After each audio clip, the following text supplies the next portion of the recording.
What's this with escape artists? I never was as enchanted by that as others have been. When you talk about escape artists, you're really talking about Houdini and then a lot of knockoffs after that. Houdini in the early 20th century, a man born in Budapest who claimed to be born in Appleton, Wisconsin, which is about all you need to know.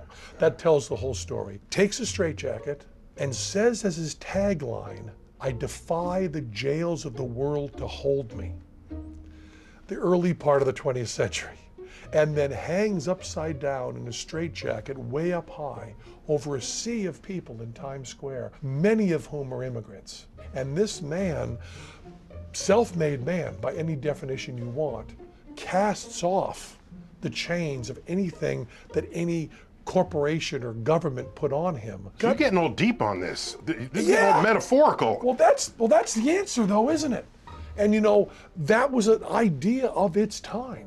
That was an idea of its time as important as Bob Dylan singing before Martin Luther King in '64. I had not thought of it in that I mean, it's really, really important. Very good. And then other guys come along and say, "I got fake cuffs, boom, here we go." Right. But that's not what was going on there. We celebrate Houdini because he grabbed the heart of America. In some ways, he was the first modern star. He's the first celebrity to appear nearly nude in public. He's the first celebrity to have descriptions of his shows be more important than his shows. So Houdini's in the dictionary.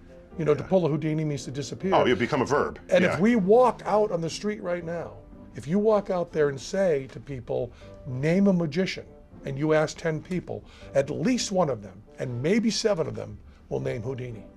Pretty heavy, you know, it's 100 years. And that's because he was speaking for America's heart. I mean, just say to yourself again, "I defy the jails of the world to hold me." That's about as heavy as you can lay on somebody, huh?